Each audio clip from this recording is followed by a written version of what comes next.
mengatakan, hendaklah damai sejahtera Kristus memerintah dalam hatimu, karena itulah kamu telah dipanggil menjadi satu tubuh, dan bersyukurlah. Nah, damai sejahtera Kristus memerintah dalam hatimu.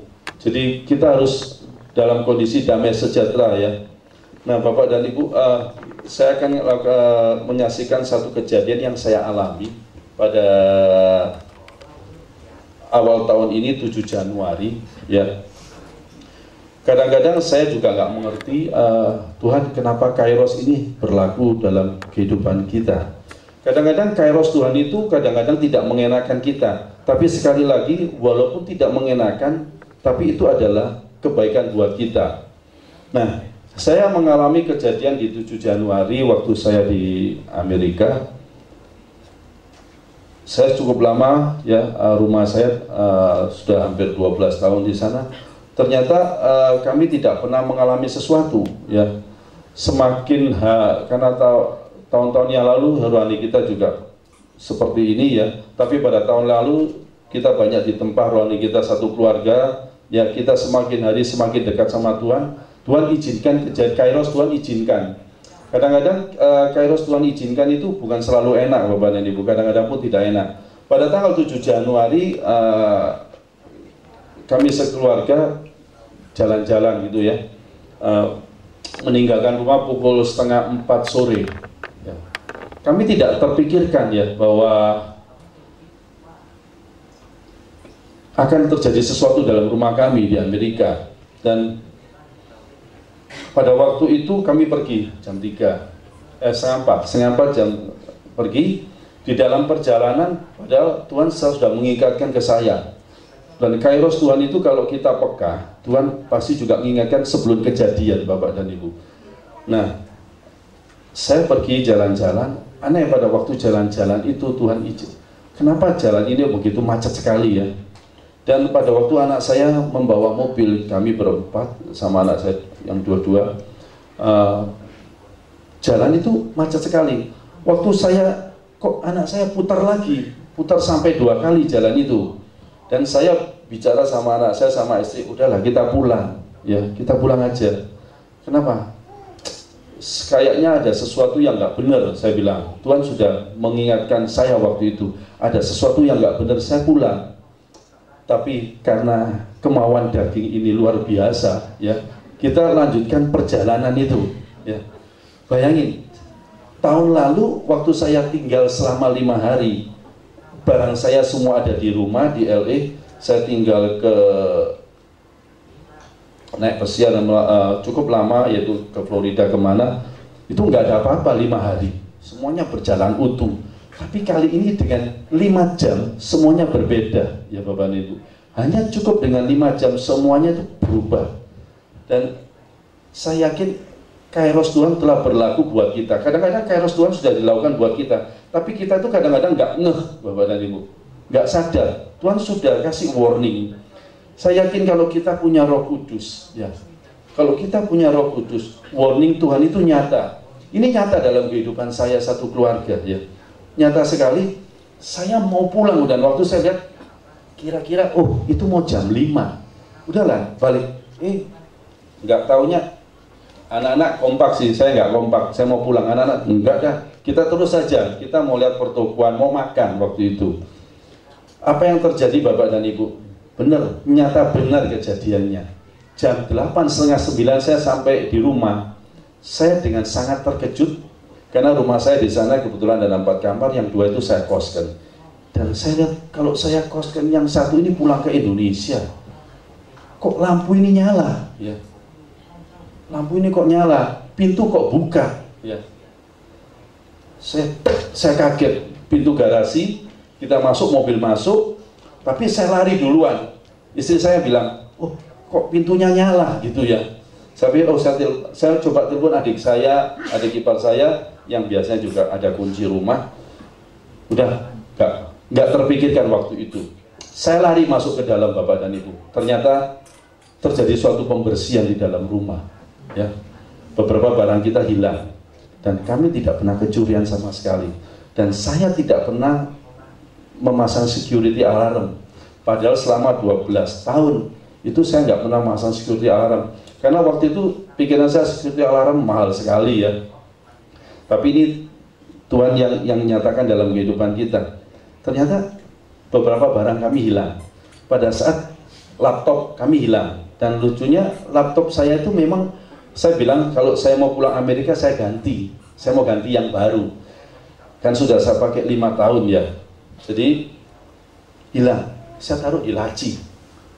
Ternyata hilang. Dan laptopnya Jacqueline pun hilang.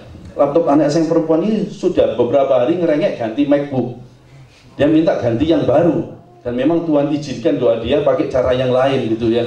Kadang-kadang ini terjadi dalam kehidupan kita. Benar, laptopnya hilang. Dia puji Tuhan ya. Oh, laptop saya hilang. Hilang, puji Tuhan. Saya bilang puji Tuhan gitu ya. Dia puji Tuhan, tapi ini ganti waktunya yang baru, dia bilang gitu. Wih, setelah itu saya lihat di laci. Beberapa barang juga hilang sih. Cuman waktu saya laci, laptop saya hilang. Saya kaget. Di sebelah laptop saya ada kamera saya. Kamera, saya lihat kamera saya. Saya pikir ini tinggal tasnya Bapak dan Ibu. Ternyata saya angkat, masih berat. Saya cepat buka, oh kamera saya masih ada. Yang lucunya lagi, saya bawa tas ransel, saya isi biasanya uang, semua uang tunai. Uang tunai nggak pernah saya bawa, saya taruh dalam tas ransel, cincin apa, beberapa arloji, barang istri saya juga, semua saya taruh di tas. Dan itu kalau maling itu ngambil, itu nyata kelihatan semua Bapak dan Ibu. Tapi satu yang saya mau katakan, Tuhan tetap melindungi saya, ya. Karena barang yang saya hilang dengan tas yang ada, nggak diambil itu barangnya, tasnya jauh lebih banyak berharga gitu ya. Saya kaget, saya buka, oh semuanya masih utuh. Ini namanya orang Indonesia, yang namanya kecurian masih untung ya. Orang Indonesia semuanya kalau sesuatunya tetap masih untung. Ini pun kita masih untung gitu ya. Saya pikir Tuhan, kenapa ini terjadi ya? Terus terang saya nggak mikirkan. Dan waktu itu saya calling dengan adiknya dia yang laki, sama yang perempuan, lapor polisi. Saya lapor polisi Bapak dan Ibu. Polisi datang melihat, dia bilang kenapa kamu pegang pintunya? Dia ternyata malingnya masuk melalui pintu taman. Saya seharusnya nggak boleh pegang, dan saya pun juga disalahkan oleh adik saya, kamu jangan masuk.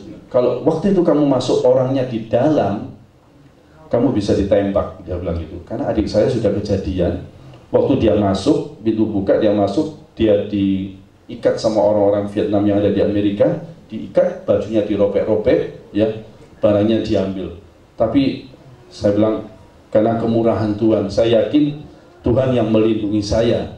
Karena benar-benar di tahun yang lalu kita itu dekat sekali sama Tuhan ya. Dan begitu kejadian polisi datang, ya udah kita bilang ya relakan aja, puji Tuhan. Saya bilang puji Tuhan ya, puji Tuhan juga. Saya tidak mikir sama sekali barang yang hilang itu berapa jumlah, saya nggak mikir. Bahkan sampai hari ini pun saya nggak mikir. Satu saat saya ngomong sama adik ipar saya, istrinya, kamu asuransikan rumah ini? Ada asuransi, cuma asuransinya cuma household, earthquake, fire, sama banjir atau apa. Nggak asuransikan barang. Saya bilang, saya itu nggak ngerti asuransi di Amerika. Kalau di Thailand saya ngerti asuransi karena saya dalami. Tapi apa Bapak dan yang Ibu? Saya nggak pikirkan kalau asuransi itu akan mengganti. Ya, ternyata Tuhan izinkan semuanya ini. Ya, saya bicara, ternyata asuransi itu mau mengganti Bapak dan Ibu. Kalau kita bersandar sama Tuhan dan kita serahkan pada Tuhan, Tuhan yang akan mengganti melalui orang lain. Begitu juga sama Bapak Ibu. Bapak Ibu jangan khawatir. Kalau ada sesuatu serahkan pada Tuhan. Tuhan yang akan menyelesaikannya. Itu adalah bagian Tuhan. Bapak dan Ibu mau kan? Ini. Amin ya Bapak dan Ibu. Nah sama.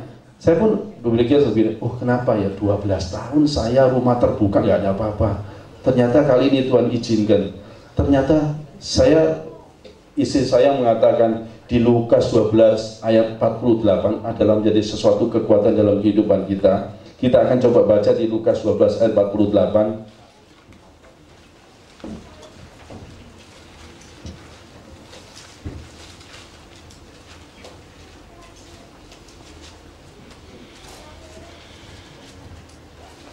Lukas 12:48 bunyinya seperti ini.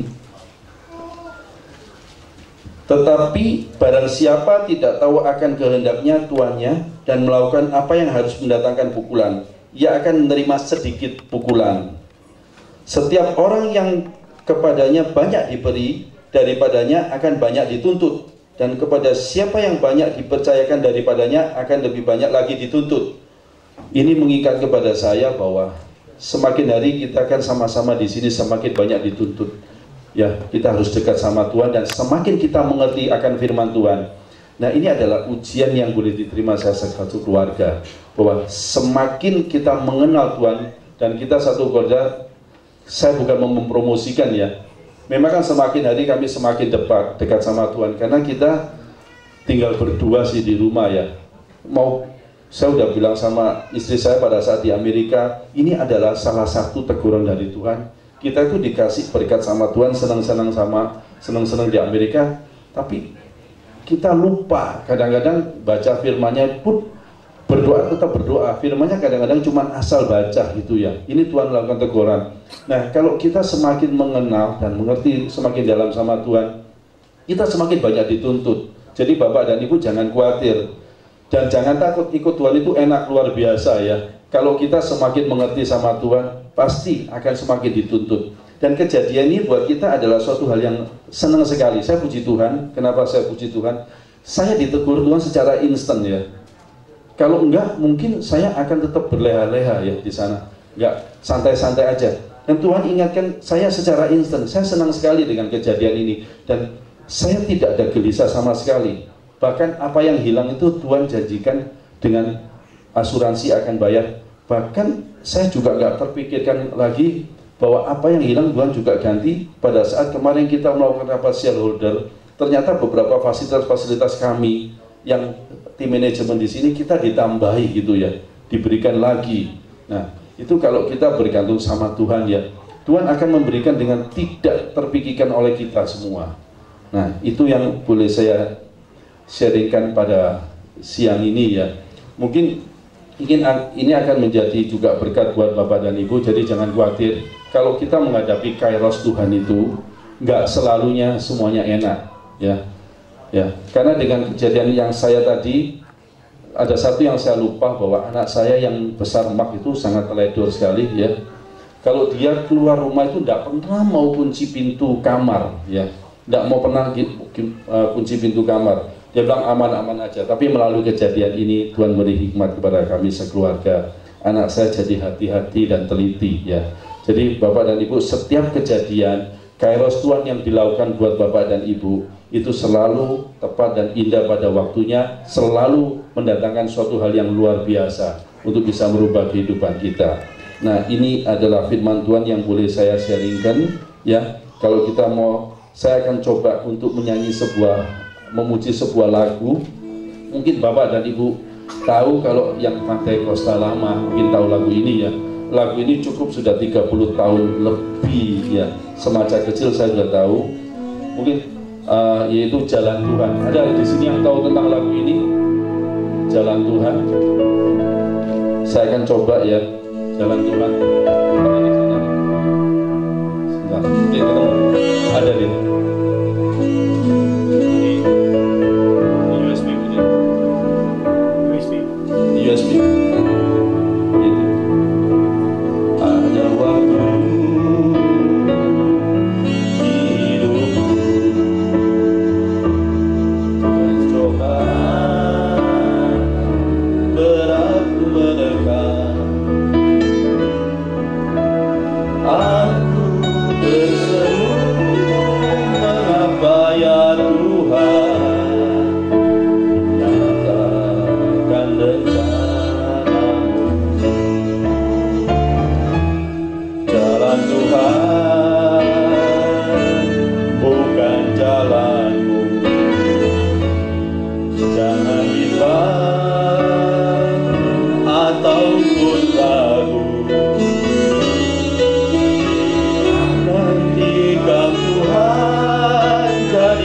semua